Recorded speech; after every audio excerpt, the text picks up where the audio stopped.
ஒரு மலை கிராமம். காலையில் பனித்துளி இலைகளில் மின்னும், மாலையில் சூரியன் மெல்ல மலைக்குப் பின்னால் மறையும் அமைதி நிறைந்த இடம். அந்த கிராமத்தில்தான் சிவன் வாழ்ந்தான். அவன் சாதாரண மனிதன் இல்லை. ஆனால் அவன் தன்னை அப்படித்தான் நினைத்து கொண்டிருந்தான். அவன் அமைதியை நேசித்தவன். அவன் பெண் பேசுவதைக் காட்டிலும் கேட்பதையே விரும்பியவன். அவன் கண்களில் எப்போதும் ஒரு ஆழம் இருந்தது.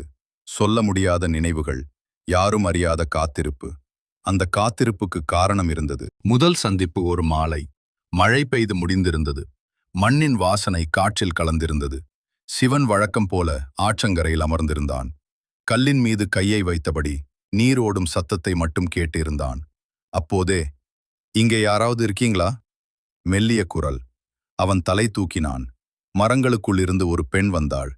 அவள் காலில் மண் ஒட்டி இருந்தது. முகத்தில் சோர்வு இருந்தது. ஆனா கண்களில் பயமில்லை. ஏதோ ஒரு தேடல் மட்டும். "நீங்க வழி தவறிட்டீங்களா?" சிவன் மெதுவா கேட்டான். அவள் சிரிச்சா. "வழி தெரியாம இல்ல, எங்கே போகணும்னு தெரியாம." அந்த ஒரு வரி அவன் உள்ளத்துக்குள் ஒலிச்சது. அவள் பெயர். "உங்க பெயர் என்ன?" அவன் கேட்டான். "பார்வை." அவள் சிரிச்சா. "என்ன பார்த்தா எல்லாரும் அதுதான் சொல்வாங்க. அதனால அந்த பெயர் பிடிச்சுக்கிட்டேன்." "அப்போ உண்மையான பெயர்?" அவள் தோளசைச்சா. "என்னை யாராவது உண்மையா அழைத்ததில்லை. அதனால பெயரும் தேவையில்லை." சிவன் அவளை நீண்ட நேரம் பார்த்தான். "நான் உன்னை அழைப்பேன்." "எப்படி?" "நீ வந்ததால இங்க காற்று மாறிப்போச்சு. அதனால." தென்றல். அவள் அமைதியா அவனை பார்த்தா. அந்த நிமிஷம் இருவருக்கும் தெரிஞ்சது, இந்த சந்திப்பு சாதாரணமில்லை. நாள்கள் நகர்ந்தது. அந்த நாள் முதல் ஒவ்வொரு மாலையும் அவர்கள் ஆற்றங்கரையில் சந்திச்சாங்க. சில நாட்கள் பேசாம இருந்தாங்க. சில நாட்கள் சின்ன சின்ன விஷயங்கள் பேசினாங்க. சில நாட்கள் சிரிச்சாங்க. சில நாட்கள் ஒருவரை ஒருவர் மட்டும் பார்த்தாங்க. ஒரு நாள் அவள் கேட்டாள், "நீங்க எப்பவும் இவ்வளவு அமைதியா இருப்பீங்களா?" "அமைதிதான் உண்மையான சத்தம்." "அப்படின்னா நான்?" "நீ அந்த சத்தத்துக்கு அர்த்தம் கொடுக்கிறவள்." அவள் கண்களில் நீர் மின்னியது. இதயம் திறந்த இரவு, ஒரு முழு நிலவு இரவு. ஆற்றில் வெள்ளி ஒளி. அவர்கள் இருவரும் கல்லின் மேல் அருகருகே அமர்ந்திருந்தார்கள். "சிவா." அவள் மெதுவா அழைத்தாள். அவன் அந்த பேரை அவளிடம் இருந்து முதல் தடவையா கேட்டான். "நான் போயிடுவேன்னு பயமா இல்லையா?" அவன் சிரிச்சான். "நீ எங்க போற? காத்து எங்க போகுது?" "ஆனா காத்து தங்காது." அவன் அவளை பார்த்தான். "நீ தங்கணும், இல்ல தங்கணும்னு நினைக்கணும், அது உன் மனசு. ஆனா நான் காத்திருப்பது என் மனசு." அவள் திடீர்னு கேட்டாள், "நீ என்ன காதலிக்கிறியா?" அவன் பதில் சொல்லலை. அவள் மீண்டும் கேட்டாள், "சொல்லு சிவா." அவன் மெதுவா சொன்னான், "நான் உன்னை காதலிக்கிறேன்னு சொல்ல முடியாது. ஏன்னா நீ இல்லாத நேரத்துல கூட நீங்கிற இடம் என் உள்ளத்துல நிரம்பி இருக்கு. அது காதலை விட அதிகம்." அவள் அழுதாள். பிரிவு ஒரு நாள். அவள் வரல. அடுத்த நாள் வரல. 3ஆம் நாள் வரல. முழு வாரம் சிவன் காத்திருந்தான். மழை பெய்தது. வெயில் எரிந்தது. நிலவு மறைந்தது. அவன் அங்கேயே இருந்தான். ஒரு நாள் காற்று மட்டும் வந்தது. அந்த காற்றில் அவள் குரல். "நான் போயிட்டேன் சிவா, ஆனா மறையல." அவன் கண்களை மூடினான். "நீ எங்கே?" "நீ சுவாசிக்கிற இடத்துல." மீண்டும் சந்திப்பு பல மாதங்கள் கழிச்சு. ஒரு காலை. மலைமேல் சூரியன் உதிக்கும்போது அவன் கண்களை திறந்தான். அவள் முன்னாடி நின்றிருந்தாள். அதே சிரிப்பு, அதே கண்கள். "நீ போயிட்டேன்னு நினைச்சேன்." அவன் மெதுவா சொன்னான். அவள் தலை ஆட்டினாள். "நான் போனது உடம்பு மட்டும். ஆனா உன் அன்பு என்னை திரும்ப கொண்டு வந்தது." அவன் கேட்டான். "இப்போ போவியா?" அவள் சிரிச்சா. "இப்போ நான் தங்க வரேன்." இறுதி உண்மை. அவர்கள் கைகோர்த்தார்கள். அந்த நிமிஷம் காற்று நின்றது. நீர் மெதுவாய் பாய்ந்தது. மரம் இலை அசையவில்லை. அவள் மெதுவா சொன்னாள், "சிவா, சிவா, காதல் என்றால் என்ன தெரியுமா?" "என்ன?" "ஒருவர் மற்றொருவரை தேடுவதில்லை. ஒருவர் மற்றொருவரில் தங்களை கண்டுபிடிப்பது." அவன் சிரிச்சான். "அப்படின்னா நான் என்ன கண்டுபிடிச்சிட்டேன்." அவள் கண்களை மூடினாள். "நானும்." அந்த காதல் அந்த நாள் முதல். அவர்கள் பேசின காதல், பார்த்த காதல், அமைதியில் வாழ்ந்த காதல். மனிதர்கள் சொல்வதல்ல, அது காத்திருப்பில் பிறந்தது, அமைதியில் வளர்ந்தது, ஆத்மாவில் நிலைத்தது. அது சிவனின் காதல். முடிவு அல்ல, என்றும் தொடரும் ஒரு உணர்வு. அவள் திரும்பி வந்த அந்த காலை சிவனின் வாழ்க்கை மீண்டும் தொடங்கியது போல இருந்தது. இனி காத்திருப்பு இல்லை, இனி சந்தேகம் இல்லை, இனி பிரிவு என்ற வார்த்தை கூட அவர்களுக்குள் இடம்பெறவில்லை. ஆனா அன்பு தங்கும்போது வாழ்க்கை சுலபமாகிவிடாது. அது இன்னும் ஆழமாகிறது. சேர்ந்து வாழ்ந்த முதல் நாள். இப்போ என்ன பண்ணலாம்? அவள் கேட்டாள். சிவன் சிரிச்சான். இத்தனை நாள் காத்திருந்தேன், இப்போ வாழணும். அவர்கள் ஒரு சிறிய குடில் கட்டினார்கள். மரங்களுக்குள், காற்று நுழையும் இடத்தில், மழை விழும் சத்தம் கேட்கும் இடத்தில். அது வீடு இல்ல, அது இரு இதயங்கள் சுவாசிக்கும் இடம். அன்பின் தினசரி வாழ்க்கை. காலை அவள் மலர்கள் படித்தாள். சிவன் நீர் கொண்டு வந்தான். மாலை இருவரும் ஆற்றங்கரையில் அமர்ந்தார்கள். சில நேரம் சிரிப்பு, சில நேரம் அமைதி, சில நேரம் ஒருவரின் கையை ஒருவர் பிடித்துக்கொண்டு பேசாம இருந்தார்கள். ஒரு நாள் அவள் கேட்டாள், சிவா, வாழ்க்கை இதுதானா? அவன் சொன்னான், இல்ல, வாழ்க்கை இதைவிட பெரியது. ஆனா சந்தோஷம் இதைவிட பெரியதில்லை. அவள் அவன் தோளில் தலைய வைத்தாள். அன்பு ஆழமானது. நாட்கள் மாதங்களாக மாறின. அவர்கள் ஒருவரை ஒருவர் புரிந்து கொள்ள ஆரம்பித்தார்கள், வார்த்தைகள் இல்லாமல். அவள் சிரிக்கும்போது அவன் காரணம் தெரிந்தது. அவன் அமைதியாக இருக்கும்போது அவள் வேதனை புரிந்தது. ஒரு இரவு, மழை, மின்னல், இடி. அவள் பயந்து அவன் அருகே வந்தாள். நான் இருக்கேன், அவன் மெதுவா சொன்னான். நீ இல்லாத நாளும் இருந்ததே, அவள் நினைவில் சொன்னாள். அவன் பதில் சொன்னான், அப்போ நான் வெளியே இல்ல, உன் உள்ளத்துல இருந்தேன். அவள் அவனை அணைத்து கொண்டாள். முதல் சோதனை ஒரு நாள். கிராமத்திலிருந்து மக்கள் வந்தார்கள். இந்த இடம் எங்களுடையது, நீங்கள் இங்கிருந்து போகணும். அவள் கவலையுடன் சிவனை பார்த்தாள். நம்ம வீடு.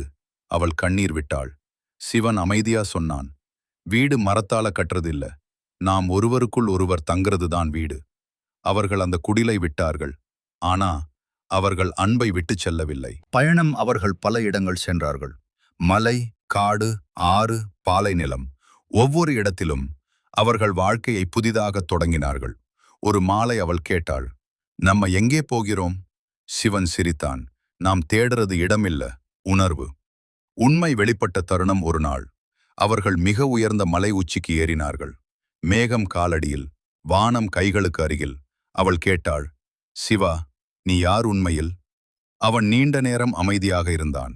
பிறகு சொன்னான், நான் காத்திருப்பவன், நான் நேசிப்பவன், நான் அழிவில்லாத நினைவு. அவள் மெதுவாக சிரித்தாள். அப்போ நான்? அவன் அவள் கண்களை பார்த்தான். நீ என்னை முழுமையாக்குற சக்தி. அந்த நொடியில் அவர்களுக்கு புரிந்தது, அவர்கள் சாதாரண காதலர்கள் இல்லை, அவர்கள் ஒரே உணர்வின் இரண்டு வடிவங்கள். பிரபஞ்ச அன்பு. அவர்கள் கண்களை மூடினார்கள். காற்று வேகமாய் பாய்ந்தது. மேகம் சுற்றியது. மழைத்துளிகள் வானத்தில் உறைந்தது போல. அன்பு அவர்களுக்குள் மட்டுமில்லை, அது மரங்களில் ஓடியது, நீரில் பாய்ந்தது, வானத்தில் விரிந்தது. அவள் சொன்னாள், நான் உன்னுள் இருக்கிறேன். அவன் சொன்னான், நான் அனைத்திலும் இருக்கிறேன். ஏன்னா நீ அதில் இருக்கிறாய். இறுதி உணர்வு. அவர்கள் மீண்டும் பூமிக்கு இறங்கினார்கள். இனி அவர்கள் தேடவில்லை, இனி அவர்கள் காத்திருக்கவில்லை. ஏன்னா அவர்கள் புரிந்து கொண்டார்கள், காதல் என்பது இரண்டு மனிதர்களின் உணர்வு இல்லை, அது பிரபஞ்சம் தன்னையே நேசிக்கும் வழி. முடிவு அல்ல. இன்று வரை காற்று மெதுவா முகத்தை தொடும்போது, மழை துளி இதயத்தை நனைக்கும்போது, அமைதி மனசை நிரப்பும்போது, அங்கே அவர்களின் அன்பு இன்னும் உயிரோடு இருக்கிறது. சேர்ந்து வாழும் காதல் அல்ல, எங்கும் நிறைந்த காதல். அது சிவனும் அவள் தென்றலும். என்றும் முடிவில்லா கதை. மலை உச்சியில் அந்த உண்மை வெளிப்பட்ட நாள் முதல் சிவனும் தென்றலும் வேற மாதிரி வாழ ஆரம்பித்தார்கள். அவர்கள் முன்பு போல் பேசினார்கள், சிரித்தார்கள், நடந்தார்கள்.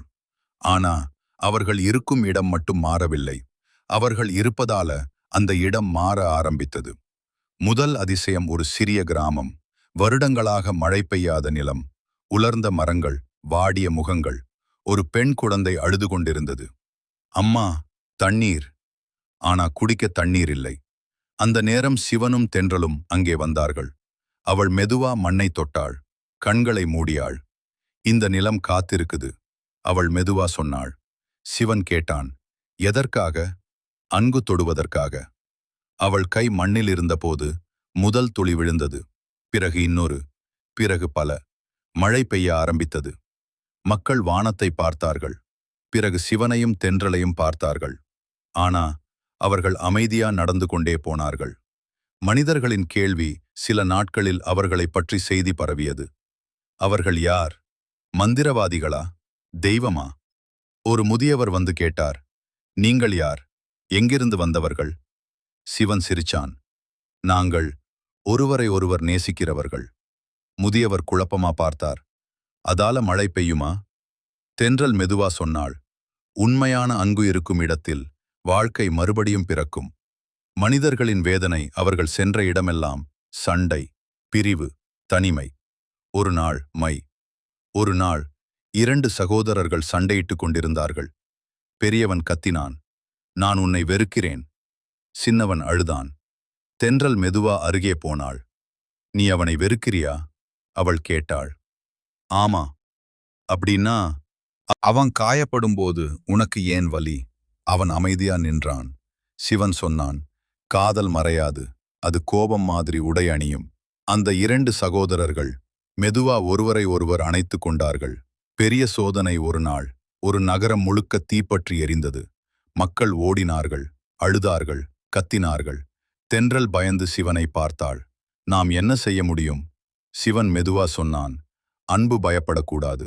அவர்கள் தீ நடுவே நடந்தார்கள். அவள் கண்களை மூடினாள்.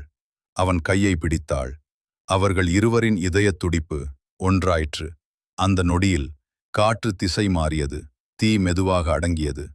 மக்கள் அதிசயமாய் பார்த்தார்கள். ஒரு குழந்தை கேட்டது, நீங்கள் நம்மை காப்பாத்தினீங்களா? சிவன் மண்டியிட்டு அவனை பார்த்தான். நீங்கள் ஒருவரை ஒருவர் காப்பாத்தினீங்க. நாங்கள் நினைவூட்டினோம் மட்டும். உண்மையான மாற்றம். நாட்கள் வருடங்களாக மாறின. அவர்கள் வயதாகவில்லை. அவர்கள் சோர்வடையவில்லை. மக்கள் கவனிக்க ஆரம்பித்தார்கள்.